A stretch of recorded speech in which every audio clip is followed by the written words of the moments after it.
Bonjour à tous, alors je vous reviens aujourd'hui pour vous parler de la Z palette que je vous ai déjà montré dans certaines vidéos sans jamais trop vous en parler. Donc en fait cette palette je l'ai découverte il y a à peu près 2 ans. Je l'avais vue dans certaines vidéos, dans certains articles, mais en fait elle était disponible que par vente par correspondance ou alors dans d'autres pays, etc. Donc voilà, je m'étais pas trop laissée tenter. Cela dit, j'avais aussi découvert une fille sur Facebook qui fait intermédiaire et qui vous les vend peut-être de manière plus sûre aussi. Si vous voulez, j'essaierai de retrouver le lien et de vous le partager en dessous. Bref, tout ça pour dire que j'en avais pas acheté jusqu'au jour où une fille sur Beauté Test toujours en vendait une. Elle en avait acheté 2, elle en avait une neuve encore sous blister, etc. Complète et intacte. Elle la vendait 15 €, frais de port compris, donc ce grand modèle là, qui était en plus intéressant que les prix qui étaient proposés en tout cas à l'époque. Aujourd'hui je sais pas ce qu'il en est. Et donc je me suis laissée tenter. Alors pourquoi elle m'attirait tant cette palette? Donc c'est une palette magnétique qui est quand même assez grande. Comme elle est magnétique, elle peut recevoir autant des fards aimantés que des godets en métal. Donc l'idée c'était de réunir tous mes fards que j'ai, parce que bon, j'en avais acquis une certaine quantité, et pouvoir tout mettre dedans, c'est quand même assez pratique, c'est un gain de place. Et puis c'est aussi assez sûr, même pour se maquiller, je trouve ça quand même très pratique plutôt que de sortir tous ces fards à paupières. Alors comme elle est magnétique, effectivement elle peut tous les recevoir, parce qu'à cette époque c'est vrai qu'on parlait beaucoup des palettes MAC, etc. qui ont en fait des trous dans lesquels on vient mettre les godets. Sinon il y avait la palette Make Up Forever, mais je crois qu'elle était quand même assez onéreuse et en métal et assez lourde. Alors que ici on est sur un carton assez épais, donc une palette en plus avec une fenêtre devant. Je trouve ça vachement joli, même si on en a plusieurs, au moins on sait ce qu'on prend. Et puis elle est assez grande, donc en fait on a plusieurs formats. On a la moitié comme ça, donc c'est un carré. On a celui-ci, on en a une autre qui est plus haute, je crois, plus épaisse, parce qu'il y a des godets qui sont quand même assez épais. Et il y en a une autre plus large encore, je crois, de souvenir. Mais bon, celle-ci ça me semblait déjà pas mal. Donc elle vous est fournie de cette façon avec des petites pastilles autocollantes qui sont en métal.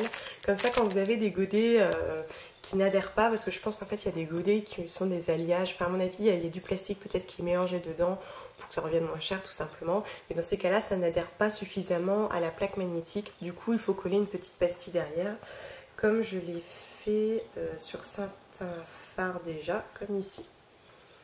Donc vous voyez, ça se colle, ça tient très très bien et ça permet au godet de bien adhérer à la palette. C'est pas mal fait, donc on doit en avoir une quinzaine avec qui sont fournis. Donc voici la mienne. Alors ça doit faire maintenant 1 an et demi que je l'ai. Alors bon, il y a les petites écritures qui commencent à s'effacer, derrière aussi, mais bon, rien de bien méchant.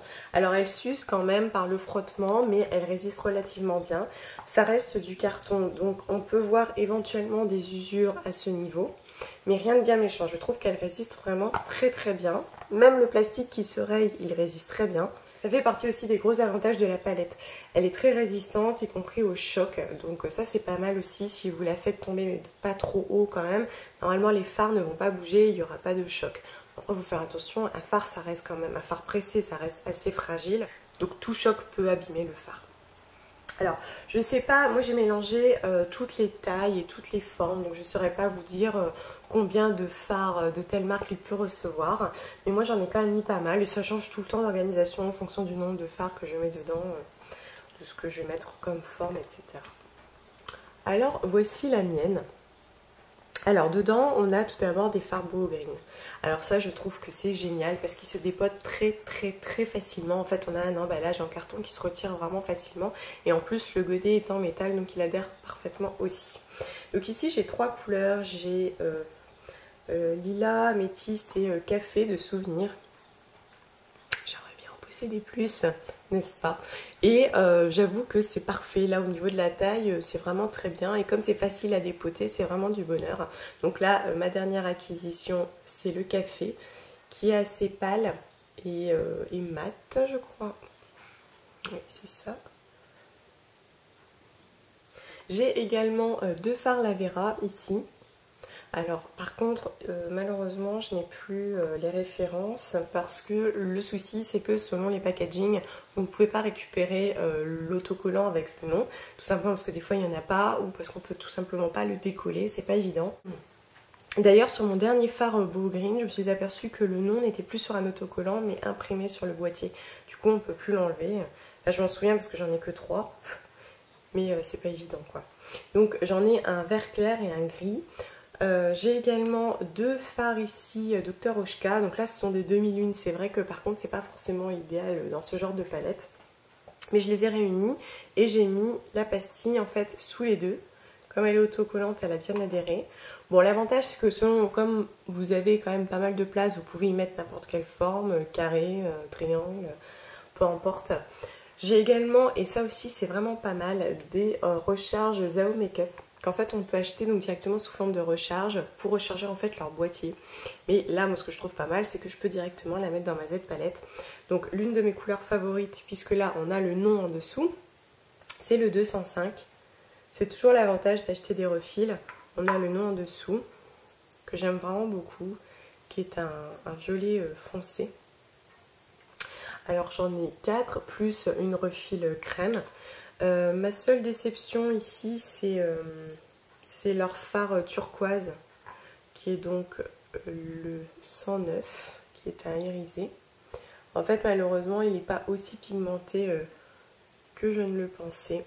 Il fait plus vert d'eau sur la paupière, je trouve. Vraiment, il n'est pas très pigmenté. Voilà. En plus, vous le voyez même pas. Alors, je le porte, hein, il est très joli, mais malheureusement, il n'est pas aussi prononcé que celui-ci. Et là, j'ai un fard une. Malheureusement, les fards une, je n'arrive pas à les dépoter. J'en ai dépoté 3 et les 3, je les ai cassés. Il n'y a que celui-ci, donc j'ai réussi à garder une bonne partie. Et malheureusement, je sais pas si c'est la forme ou si c'est moi qui ai du mal avec ces boîtiers. Ici, j'ai un blush Logona. L'avantage, c'est qu'aussi, vous allez pouvoir mettre des blushs.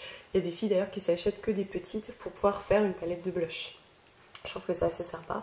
Et ici, j'ai 2 blushs NV Eco que j'ai eu aucun problème à dépoter. Tout ça pour dire que vraiment, c'est une palette que j'aime beaucoup, un système que j'aime bien, que je trouve très pratique, que je mets dans ma salle de bain, que je vais poser comme ça, je vais pouvoir me maquiller. Bon, elle n'est pas encore complète ma palette, peut-être, vous voyez, il me manquerait des couleurs claires pour qu'elle soit complète, mais je les ai dans d'autres palettes. Cela dit, je trouve que c'est un bon compromis, même peut-être pour partir en vacances. Vous pouvez la mettre dans votre vanity, elle prend quand même pas énormément de place et vous pouvez avoir pas mal de couleurs, vous pouvez avoir et des fards à paupières et des blushs. En plus de ça, vous pouvez la composer éventuellement pour les vacances et expressément pour ça et puis vous remettez tout en ordre en rentrant. Donc ça, c'est vraiment une jolie découverte dont je ne me lasse pas, qui est toujours dans ma chambre. Je me demande si prochainement je vais pas m'en offrir une seconde, peut-être plus petite. Mais en attendant, c'est vraiment un très gros coup de cœur. Donc voilà, je vous remercie de m'avoir regardé, je vous dis à très bientôt.